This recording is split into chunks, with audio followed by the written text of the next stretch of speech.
This evening, first up, going digital. From e-passports to online birth certificates, President Ali unveils a sweeping plan to take all government services digital by 2026. What does this mean for your daily life? Plus, rescuing Georgetown. A bold city revival plan aims to transform the city into a world-class, sustainable garden city while preserving its heritage. We'll show you the details. Also, political fallout. AFC Leader Nigel Hughes resigns less than a month after a crushing election defeat. What's next for the party after its worst showing in history? Meanwhile, healthcare upgrade. Electronic health records and online appointments are rolling out nationwide. Cut this digital shift, cut waiting times, and improve service at hospitals. And Market Watch. The U.S. Federal Reserve is set to cut interest rates, but President Trump is demanding much steeper action. How this global decision could ripple into Ghana's economy. All this and more coming up on Headline News Update. Stay with us.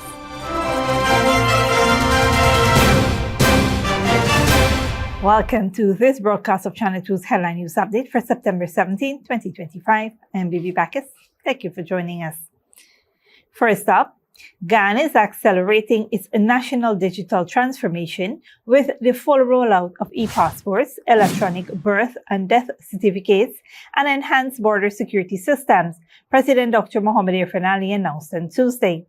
Speaking at a press conference, the president confirmed that the country's border control and e-gate systems have been fully operational since January of 2025 and the e-passport system since February. The next generation e-passports feature advanced security measures and comply with international civil aviation standards, ensuring safer, more efficient travel and improving Ghana's global passport ranking. The new border system has resulted in improved security at the airports and border crossings and assured accuracy and reliability in the verification of the traveler, using state-of-the-art technology and rigorous processes aligned with International Civil Aviation Organization standards. The e-passport provides the Guyanese citizen with a next-generation travel document full of advanced security features and functionalities to facilitate safer and more efficient international travel. An online passport application portal is in its final development stage and expected to launch before the end of the year. This will allow citizens to apply and book appointments online, reducing long lines and improving access to decentralized service centers. This system would eliminate the lines that you see at the passport office. We'll have a decentralized system where appointments are booked online, and you will go to the nearest service center to you.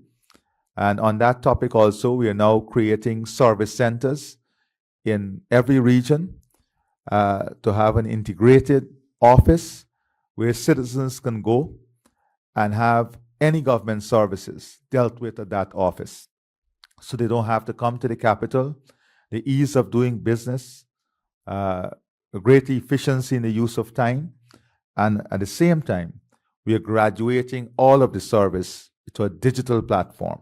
The government has also begun digitizing birth and death certificates to facilitate faster processing and increased transparency. President Ali outlined that all government services will migrate to digital platforms by the second quarter of 2026. To guide the transition, a Chief Technology Officer and the National Data Management Authority will monitor performance and coordinate rollout across agencies.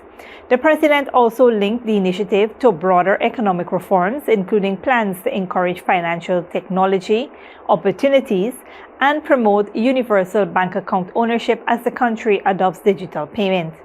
A national survey has been launched to measure the process of digitization in both the public and private sectors, ensuring they advance in tandem.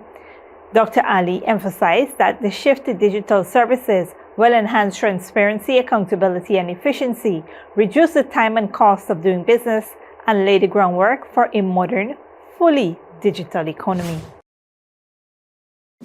Continuing our coverage of the President's press conference, President Dr. Mohamed Irfaan Ali on Tuesday launched a sweeping city revival plan to modernize and revitalize Georgetown, pledging to transform the capital into a sustainable, world-class city while preserving its rich heritage and character.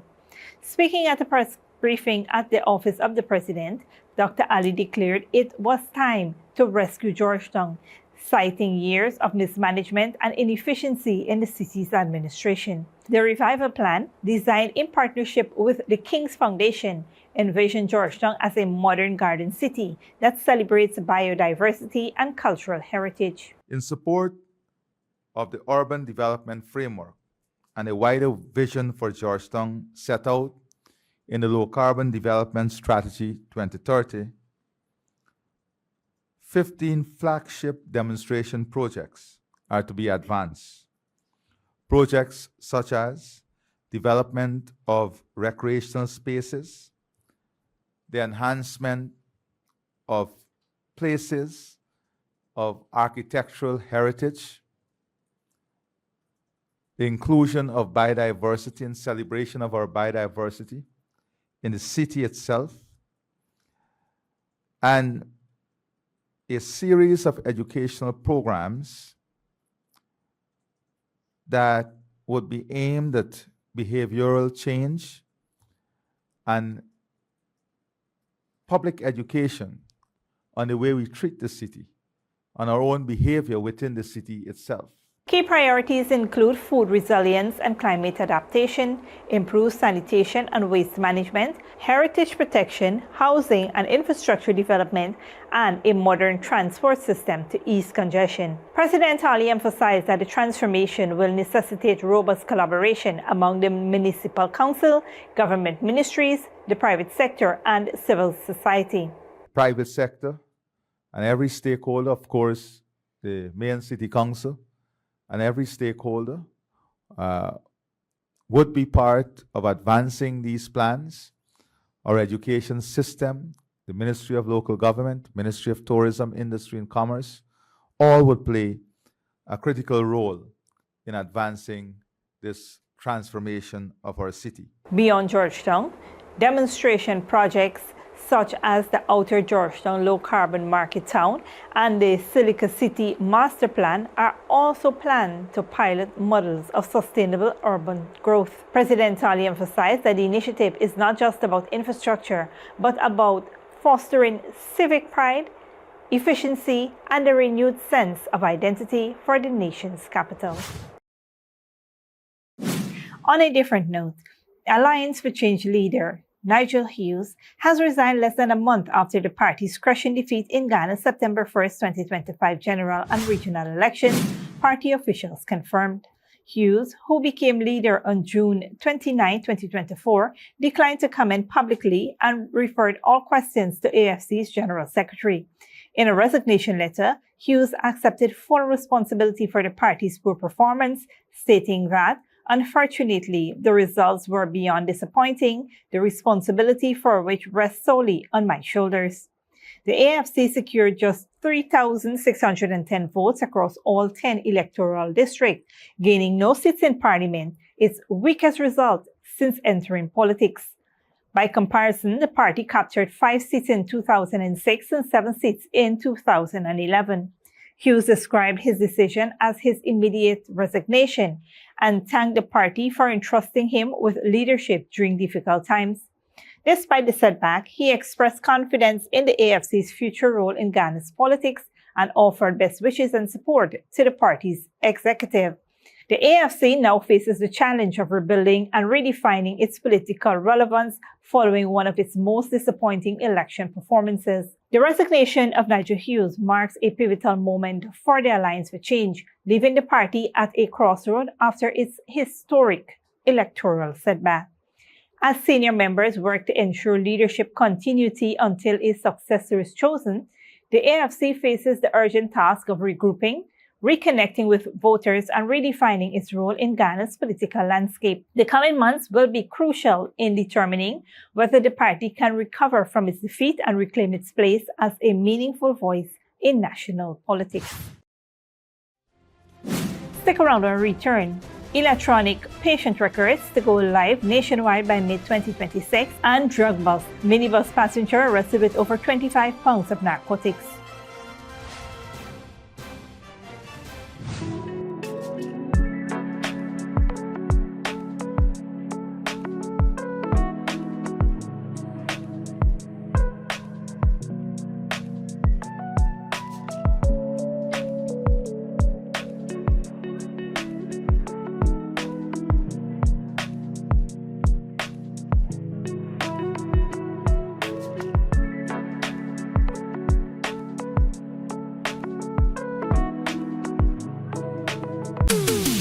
Ladies and gentlemen, it's the moment you've been waiting for. Step right up because it's time for Digicel's $12 million Punch and Win. Top up with just $1,000 or more for a shot at winning up to $2 million weekly. That's right, up to $2 million weekly.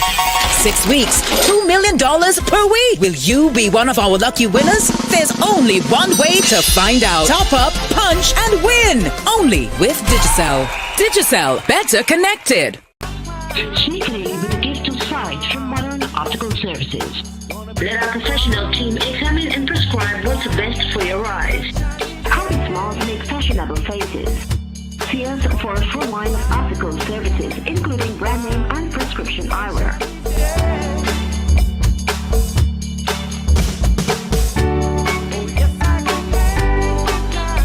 Modern Optical Services. 316 Middle Street, Georgetown. Telephone 226-1082. Good girl forget things. What's the problem, Granny? I want money for borrow for do a surgery. I was dancing and I fall and fracture my hip. If you need some quick money, you should check Lender's Jewelry and Pawn Shop. Lender's Jewelry and Pawn Shop, Lot 238 South Road Border, Georgetown. Get jewelry made to order in just 72 hours. We also accept vehicles. Lender's, best rates, longest payback period. Boys, I get through. Plus, I could dance again. Lender's Jewelry and Pawn Shop. Welcome back.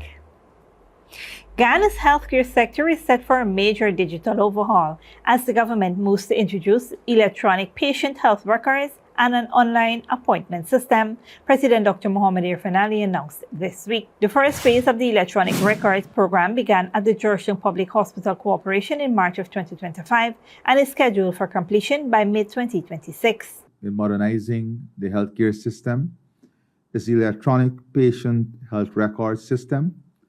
The initial phase of this project involves digitizing the records of all patients at the Georgetown Public Hospital Corporation. Work commenced in March of 2025 and is expected to conclude by mid-2026. Patients' records at the Georgetown Hospital are expected to go live by the end of the first quarter in 2026, and then this will be rolled out across the country. To complement the initiative, a pilot online appointment system is already in place at the Festival City Polyclinic, allowing patients to book visits digitally and avoid long waits at clinics and hospitals. The Ministry of Health would have launched a pilot online appointment system at the Festival City Polyclinic. This is a system under testing. As you know, we don't want the lines that you see in the hospitals and clinics. So we want to move the system into an app-based system where you have appointments so you don't have to waste your time or sit at these clinics for hours. So this pilot is being tested at Festival City Polyclinic, and we are anticipating that it will be fully implemented at the Georgetown Public Hospital Corporation within the first quarter of 2026, and then in all other regional hospitals and clinics across the country. The second phase of the plan will integrate the system into 6 new regional hospitals now under construction, creating a connected health network across the country. According to the president, the technological upgrades will transform how patients access care, ensuring faster service, greater efficiency, and a higher standard of healthcare nationwide. In other news, ranks of the Guyana Police Force intercepted a minibus traveling from Georgetown to Lethem and arrested a passenger in possession of a significant quantity of narcotics on Tuesday, September 17th. Reported at around 9:30 a.m., officers stopped minibus BVV 887 for a routine check. During the search, 48-year-old Clive Thornhill, a fisherman from Lethem, was found with 25.6 pounds of suspected cannabis and 40 suspected ecstasy pills. Thornhill also had a black side bag containing cash in multiple currencies, including Brazilian reals, Cuban dollars, over 700,000 Ghana dollars, and over 1,000 US dollars. The drugs were discovered in a white cardboard box a 10-gallon bucket, and a 5-gallon bucket, all identified by Thorne as his property. When confronted, he reportedly downplayed the situation, calling it a little hustle. The minibus, driven by 44-year-old Jacob Lowe from South Rheinfeld, also carried 2 Brazilian nationals who were all cleared during the search. Thornhill was charged with possession of narcotics for the purpose of trafficking and is currently in custody at Lethem Police Station pending further investigation. The bus highlights continued law enforcement efforts to combat drug trafficking along major transit routes in the country. Don't go away after the break. U.S. strikes second Venezuelan boat, Trump says narco-terrorists targeted. And Ethiopia's cargo railway turns profitable after government takeover from China.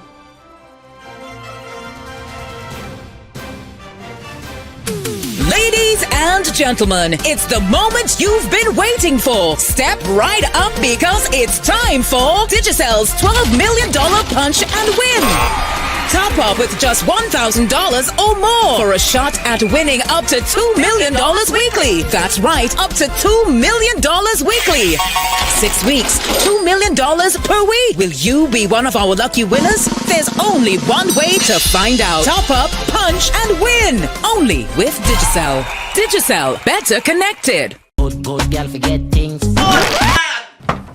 What's the problem, Granny? I want money for borrow for those surgery. I was dancing and I fall and fracture my hip. If you need some quick money, you should check Lender's Jewelry and Pawn Shop. Lender's Jewelry and Pawn Shop, lot 238 South Road Border, Georgetown. Get jewelry made to order in just 72 hours. We also accept vehicles. Lenders, best rates, longest payback period. Boys, I get through. Plus, I could dance again.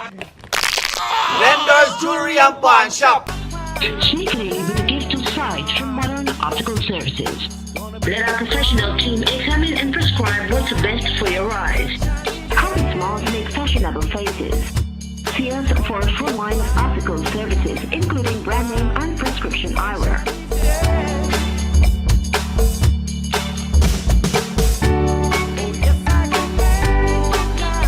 Modern Optical Services, 316 Middle Street, Georgetown. Telephone 226-1082.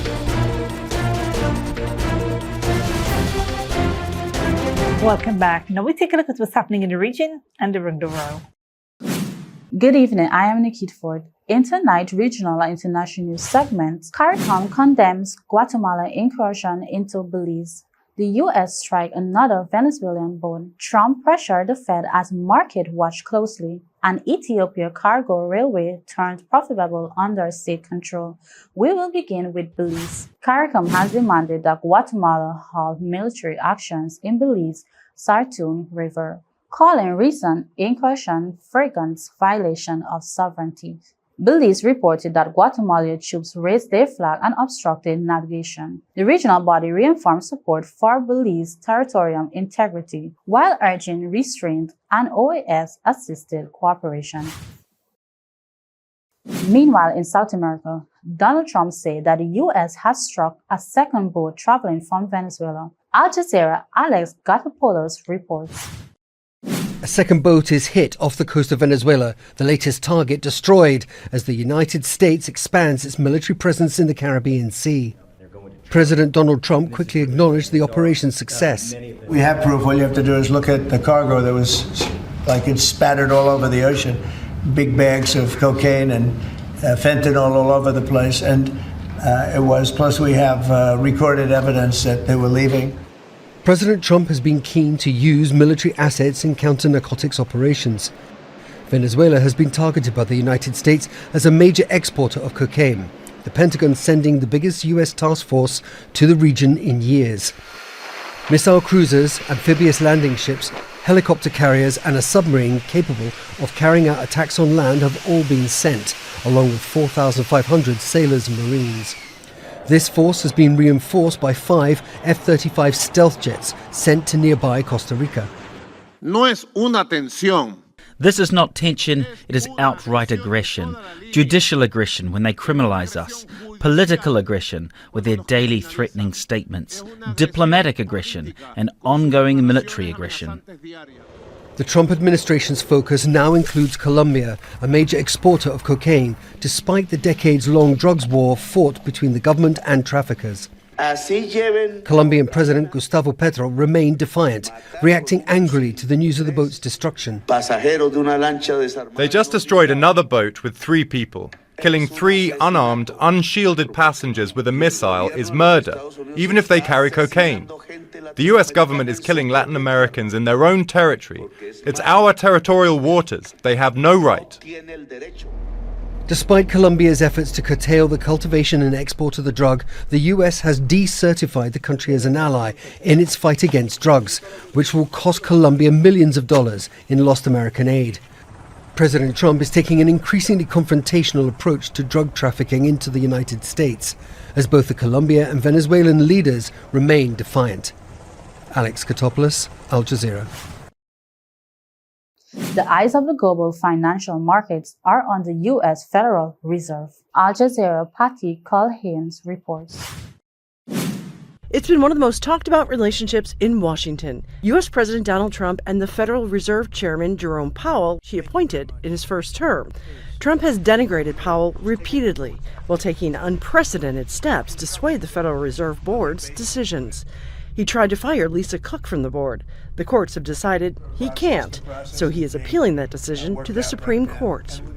And he was able to rapidly fill a vacant seat with chairman of his Council of Economic Advisors, Stephen Myron. Look, the president nominated me because I have policy views that I suppose that he liked. If I'm confirmed to this role, I will act independently, as the Federal Reserve always does. But Myron is only taking a leave of absence from his White House job, raising concerns for some.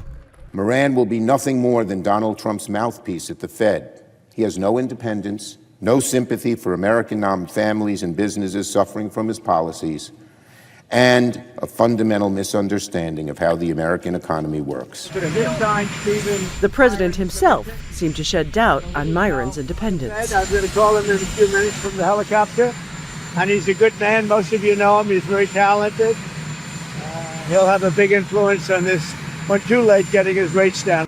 Experts say if the Federal Reserve does lose its independence, it could have big implications for the global economy. Independence being violated at the Fed always ends one way, with lowered interest rates as a result of political pressure, and that results in increased inflation. So that would be extremely bad. Higher inflation in the United States leads to slowing consumer spending. And when you're talking about the world's largest economy, what happens here has the ability to impact everywhere. Patty Culhane, Al Jazeera, Washington. Finally, Ethiopia's state-run railway has achieved profitability on its cargo line for the first time since operation began in 2018, marking a significant turnaround after the government assumed control from Chinese contractor last year. Al Jazeera Bernard Smith reports. The night train from Addis Ababa to Djibouti is 90 minutes late. But that it's running at all seems to be down to the Ethiopian government's decision to bring the railway company under domestic control after 6 years with Chinese contractors. We turn around the skill and the scale. What I mean is we train Ethiopians and the Djiboutians and we let them understand the magnificence of this full-scale economy. So what you're trying to diplomatically say is that you, the Ethiopians, have made it profitable because you run it better than it was being run. 100%. I couldn't agree more. Than your Chinese managers. Of course, yeah. That's why in the last quarter of the last year, we started generating revenue because we turned the stuff around, we turned the technology around. 6 million tons of goods are exported annually now through Djibouti. This is all coffee, up from 1.5 million under the previous management. This train is late because of electrical problems. Now, Ethiopian Railways say they get all the electricity they need, but the infrastructure struggles to provide a consistent electrical supply. It's one of a series of problems the Ethiopians have faced since taking over full control of the railway. The new Addis station was built a 40-minute bus ride from the city centre. Only 9 of the 35 locomotives were working when the state-backed company took over in 2024. In recent years, China has invested more than $8.5 billion in 3,500 projects across Ethiopia. Funding the government says it's very grateful for, but lessons have been learned. We're not going to give A to Z to one single operator or to one single company, but otherwise, we have to be there, inclusive ourselves, in order to do operation, because Chinese are very smart, and then they are doing so many things for the world as well, and then supplying and exporting. But we have to learn from that and then catch up immediately and try to understand very well. The Chinese embassy hasn't responded to questions Al Jazeera emailed. The passenger service is very popular. Tickets for this train were sold out, but it's a long way from profitability. It's run as what the government calls a public good. Bernard Smith, Al Jazeera, on the Ethiopia to Djibouti Railway. Thanks, Nikita. This brings us to the end of our regional and global news coverage. Up next is the 3D Weather Forecast.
And that's it to be 2 Headline News for this Wednesday evening. As we take our leave, we invite you to follow us on Facebook and YouTube. You can tune in tomorrow at 6:30 a.m. for a rebroadcast and at 7 p.m. for more news. Until then, please take care of yourselves and each other.